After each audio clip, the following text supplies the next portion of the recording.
This is Eric Muathe with Muathe.com as we see the markets opening here for January 19th, 2021 after a long holiday weekend. This is how markets are opening the week. If we take a look at the cryptos, we can see Ethereum trading up 11%, Litecoin up about 9%, and BTC up about 1.5%. In this short-term educational video, let's take a look at Ethereum to begin with here, and we can see that on the 4-hourly. Right now, it is showing signs of topside resistance. If we draw the top side like that, we can also see that this also corresponds with where it broke down recently, which is this break, consistent with this pullback in price for a swing trade lower. Again, only for those who are trading swing trade positions, this would be more timely. Otherwise, if your horizon is longer, these small swing trades don't have a lot to do with your position, long-term positions. But here we can see clearly we had a good move to the upside. Now we seem to have that negative divergence right there, and also happens to be around RSI 61.8. If we take a look at Litecoin, we see the same thing here. We got what looks like topside resistance,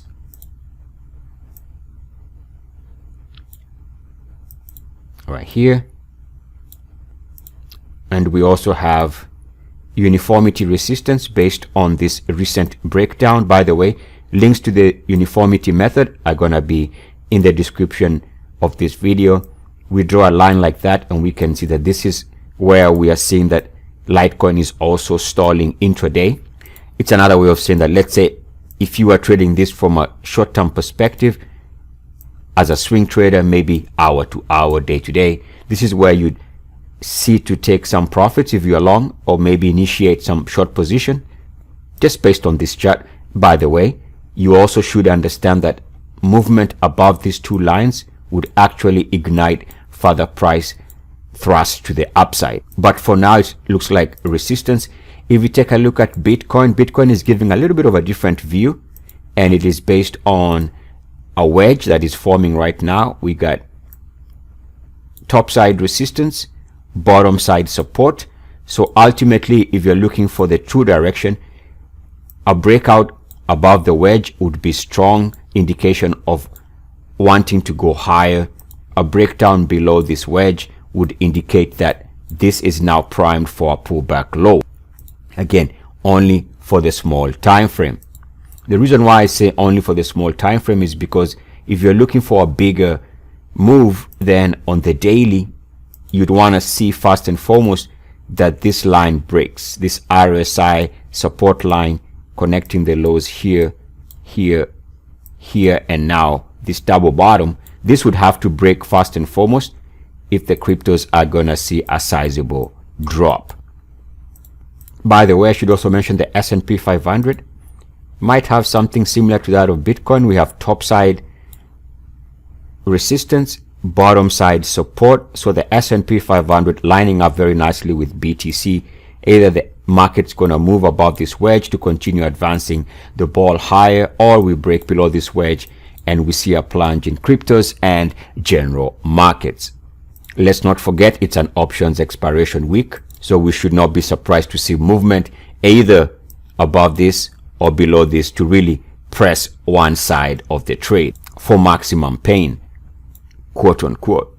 So from a small time frame perspective, let me conclude by going to the Ethereum chart, because Ethereum is giving us negative divergence, improved price levels, declining RSI strength, and we also have uniformity resistance on the line that we had discussed. All of this playing out around that RSI 61.8. From an educational standpoint, this is where you take some profits, expecting a move lower, or initiate some type of a short-term move, taking advantage of any pullback. Again, only applicable to those trading hour to hour, day to day for small swing trades. Otherwise, the big picture has not changed in terms of the cryptos looking stable to bullish. And on the daily for Ethereum, it's only when it breaks recent RSI lows line or breaks this long-term 1-year RSI lows line that it's gonna see a massive plunge. So it's gonna need a break of these two lines before we can see an aggressive move lower. And I also did not want to discuss this, but also for there to be a sharp reversal, you need the RSI to be back below 69.1. So in a sense, markets are not as simple as they might seem on the surface, because you have to consider lots of variables on many time frames. Eric Muathe, Muathe.com. Love light, light love. Namaste.